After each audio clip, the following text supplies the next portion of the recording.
You were actually quiet for the 10 seconds this time. I can't believe it. I got you. You always make some kind of noise or something. I gotta keep you on your toes. Sometimes you gotta see that I can. Yeah, well, if you saw me, I'm sitting here on the edge of my seat just waiting. I'm like, when's he gonna do it? When's he gonna do it? See, that's what's even better for me.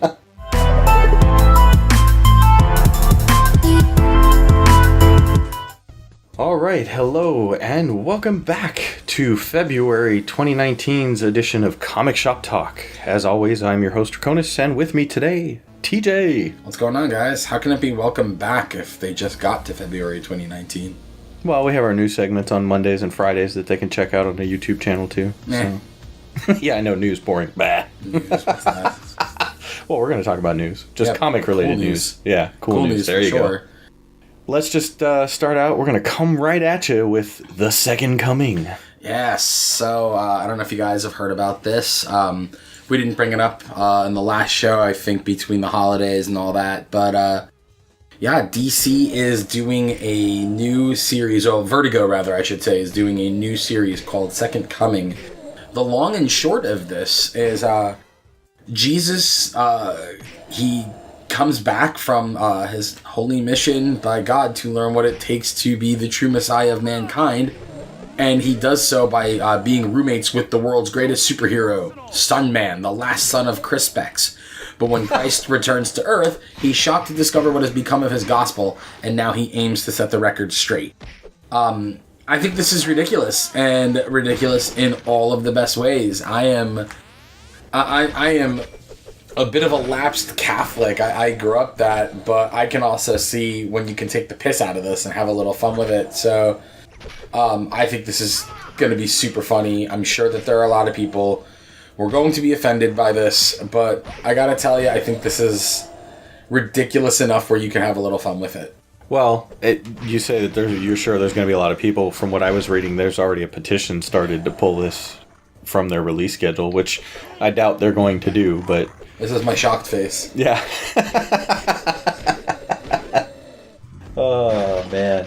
Well, they set they set a goal at 200,000, and they already have close to 110,000 signatures. Like I said, I don't know how much of a difference that will make.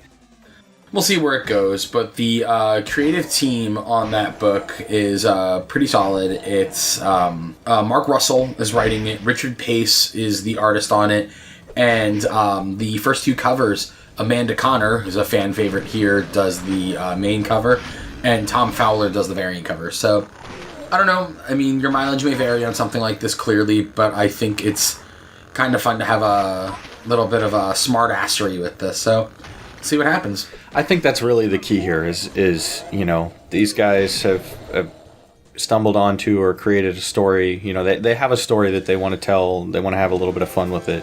And realistically, again, you know, we've said it before. Plenty of other outlets have said the same thing. You know, you vote with your wallet. If this is something that you don't like, you don't support it, you don't spend money on it. But if there are enough people who do find enjoyment in it, then it's going to keep going. So for sure. Yeah. I mean, it doesn't have to be your cup of tea, but then, you know, you don't have to financially support it or look into it. So. Yeah, but why ruin everybody else's fun? Yeah. I mean, there's a lot to be said for that. So, speaking of up and coming fun, you wanted to talk about Amazon's Invincible series and the voice cast for that. Yeah, we've talked about Invincible on the show before. It's one of my favorite books of the last 20 years. I think it's the strongest new superhero title to have come out in a long, long time. So I'm excited to see that Robert Kirkman and Skybound are finally making this happen. It's going to be on Amazon, and from the looks of it, the first three voice cast members have been announced, and Steve Young from The Walking Dead is going to play Mark, aka Invincible. Sandra Oh is going to play his mom, and his dad, the superhero Omni-Man, is going to be played by another major fan favorite for anybody who digs comics. That's J.K. Simmons. No, you mean J. Jonah Jameson. Yes, excuse me. Well, I don't mean Commissioner Gordon. Yeah, right? But this is going to be a slam dunk. I cannot wait. I know it's blasphemy to say it. I've always been a bigger Invincible guy than a Walking Dead guy. So I'm really, really stoked to see how this all turns out. So It's crazy when I was seeing this. Mark Hamill's on there, and then they got Zazie Beetz, which if you don't recognize the name, she was Domino in Deadpool 2. So it's kind of cool to see some of these different names being attached to this. Yeah, this is going to be a lot of fun, and I think that people are going to get to see a whole different side of how to tell superhero stories, how to tell coming-of-age stories, teen angst, romance, all that stuff. But then, if you've never read Invincible, the insane twists and turns that this series takes, yeah, you need a seatbelt for it, man. So it's going to be really cool seeing this kind of move over to animation. So I'm really excited. I think what TJ just said is when this series starts, buckle up, Buttercup. Yeah, pretty much.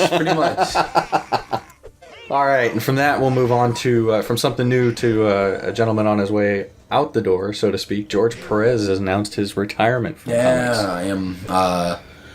It is not one of those things where, you sit here and you're sad about it. He's had one of the most amazing careers in comics. For anybody who might not know George Perez's work, I mean, gosh, where do we begin? The Avengers over at Marvel, New Teen Titans at DC, the book that changed the course of DC in the 80s, the only book that was rivaling Uncanny X-Men as far as sales was going. It's huge. George Perez, along with Marv Wolfman, they created Cyborg, they created Raven, they created Starfire, they created Jericho, they created Nightwing, Deathstroke the Terminator, characters that have changed the landscape of DC superheroes, of DC Comics. Wolfman and Perez did it, but then, most importantly, they were the brains, along with Dick Giordano, behind Crisis on Infinite Earths, and there will never be anything that can touch what Crisis on Infinite Earths did as far as big, crazy, giant events goes. And the only way that you can think of something that even touches what Crisis on Infinite Earths did is, 6 years later, and Jim Starlin and George Perez do the Infinity Gauntlet. So you've got this huge DC story that changes the course of continuity forever, and then over on the Marvel side, you finally see just what kind of bad guy Thanos is. And, to be real, it's Thanos finally coming out of Darkseid's shadows with Infinity Gauntlet, and so much of this has to do with just the visuals that George Perez created. The big smile and everything, the snap, of course, the bubbles, anything that you loved seeing in Avengers Infinity War comes from George Perez's pencil setting. So it's an amazing career. The last really big, awesome thing that George Perez did, at this point now, almost 15, 20 years ago, but still massive, was JLA Avengers, which he had been trying to do since the early 80s. And, the fact that it finally happened and it's the last Marvel DC crossover is pretty cool. So thanks for everything, George. And thank you for the Nightwing sketch you did for me in 2010. So I still have that. When we talk on here about comics and, the industry as a whole, one of the things that you will often hear me see, if you follow me on Twitter, you will always see me hashtag it, support your local comic shop, support comic shops. So I've been working in the industry professionally since 2006, and it started working in a comic book store. It started at St. Mark's Comics in the East Village in New York City, and St. Mark's Comics was the shop that I grew up shopping at as a teenager, and then eventually ended up getting a job there, and I was there for 10 years. I was one of the managers there. I take a great sense of pride in my time there. Anybody who listens, I always talk about St. Mark's. All the way down to writers and artists who I've met doing what I do in the industry. So it really, really breaks my heart to talk about this, but January 29th, my home, St. Mark's Comics, announced that they are closing down after 36 years, and this is a tough one. And there are a lot of different factors. I mean, number one, gentrification in New York City is always public enemy number one as far as the way your neighborhood changes, the way everything that you knew growing up changes. The neighborhood down in the East Village has changed. It doesn't have the character it used to. I mean, with Sounds gone, with Kim's Video gone, with Search and Destroy gone, Trash and Vaudeville, all these...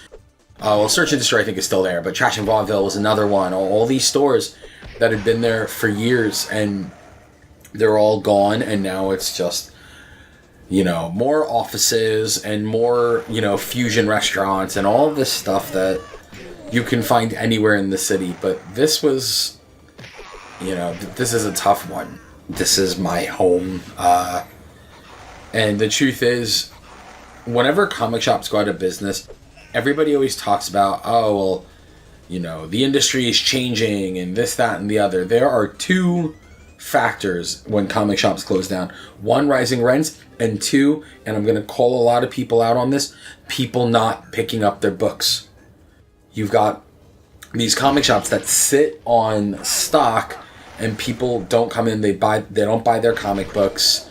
Everybody wants to come in and just read for free, and then they lament when the shop is gone, but they haven't done anything to help it out. So whatever your favorite local comic book store is in your town, in your city, whatever, go support it, you know? Not only support it, but, you know, make it a fun thing to do, like bring friends, you know, have your friends help support it, have them bring friends. You know, comic shops can do things like, you know, organize events, and like Free Comic Book Day to a certain extent can help some, but you know, if it's something, if it's a place that you truly enjoy and, you know, have some great memories and reasons to enjoy, bring some friends along too. Look, when I tell you, you know, the amount of people who have said things in support of the store and, you know, their sadness in it closing down. I mean, Brian Michael Bendis, Neil Gaiman, Chris Stein from Blondie.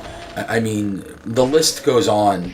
You know, Pete Tomasi, just really, Shelley Bond, really major people in comics, because there were a lot of comic shops in New York City, but this was in the East Village. It was right near Coney Island High. It was right near CBGB's. Like, this was the cool comic shop. This is where you were going if you really wanted to be in the know and involved in comics. So, I just want to say to Mitch Cutler, who owned the store for 36 years, he opened the store when he was 18. Thank you for everything. I wouldn't be where I am and who I am doing what I do if not for my time there. So thank you so much. Support your local comic shops, guys. Don't let stuff like this happen. All right, and before we get out of here today, what is the book of the month that folks should be looking at this month? Oh man, you've heard my excitement for this when the announcement was made, when the art was released, and it is finally out. Young Justice issue 1 by Brian Michael Bendis and Pat Gleason is finally here, and all of my favorite characters are back. Tim Drake is Robin again. Superboy is back. Cassie Sandsmark is Wonder Girl. Bart Allen is Impulse. And then we've got 2 new characters in Ginny Hex, who is clearly related to Jonah Hex. It's his granddaughter. And then we have the all-new Teen Lantern, which I'm excited to see what her development is. That's going to be a lot of fun. And then... you know, spoiler alert, if you haven't read it, I'm gonna give you a moment. Spoiler alert, and the return of an 80s favorite, Amethyst, Princess of Gemworld. So this is going to be super fun. If there's one thing Brian Michael Bendis is so good at, it's writing teenagers. He just gets the way they act, he gets the way they talk, he gets the way they sound, and it's gonna be cool. I mean, Superboy and Robin and Impulse and Wonder Girl all have costume updates, but it's nothing that's so far away from the iconic costumes that they wore through the original Young Justice series. So I'm excited to see that. They all know each other. I don't know how this is going to work in continuity, and I don't know if I really care, because my gang is back. So while everybody is excited about the return of the cartoon, this is the Young Justice I've been waiting to see back since 2001. So, well, and for the folks like myself who don't know who Amethyst is, how about you tell us who that is? So Amethyst was a DC character in the 80s, and not to give too much away, because clearly I want you guys to read the book, but she is a girl who is here from Earth, and she ends up in another dimension called Gem World, and she is the princess there, and she's kind of helping lead their fight against sworn enemies kind of left and right from them. And it's cool because it ties into a couple other weird DC sword and sorcery properties during the 80s, when the Atom was a sword and sorcery character, when he shrunk so much that he ended up in a new dimension. Of course, Warlord by Mike Grell is another one. So it's really cool to see that Bendis, who has always proven to be such a hardcore Marvel nerd when he was at Marvel, is just the same with DC and really kind of pulling from the depths. Now, when you say swords and sorcery, does that mean she doesn't necessarily have superpowers, but relies on magic, or? She does. I don't want to give away too much. Okay. Amethyst is often kind of ignored because in the 80s it really looks like what would be considered a quote-unquote girls comic, which is bullshit, because comics is comics is comics. It doesn't matter, girl, boy, whatever. Read what you like, read what makes you happy, unless it has Damien in it. But yeah, it's there's not a whole lot I want to say, because it's going to be interesting to see the way the character is handled. But you should absolutely go out and buy it. It's going into a second printing, and it just proves that this is stuff that fans want to read. You know, fans my age who grew up with the original Young Justice, and then kids and teenagers who want to see superheroes who act and sound like them, because there's nothing wrong with that. So I think that's going to be a lot of fun. I'm excited to see where all of that goes. So it's definitely a good start to the new Wonder Comics line over at DC. All right, sweet. Well, ladies and germs, we are going to end it here this week. Apologies, we ran a little short on time due to some scheduling conflicts and plane flights and stuff, so we wanted to make sure to still get an episode out so you wouldn't miss out on any of our, I don't know, rumblings, grumblings. Tomfoolery. Yeah. All the words. Yes, all of the things, as the kids say. But thank you very much for sticking with us. If you are checking this out on a podcasting client, we greatly appreciate it. If you're checking this out on YouTube, we'll have some kind of video footage running in the background. I don't know what yet, but if you wouldn't mind giving us a like if you like it. It'll be Drac dancing. Yeah, no, nobody wants to see that. And if you like what you hear from us, whether it's the Comic Shop Talk monthly segment or the other stuff that we talk about on video games in the other weeks, make sure to give us a subscribe and hit the bell so you can be notified anytime we upload something new. Again, thank you very much, and we'll catch you later. Later.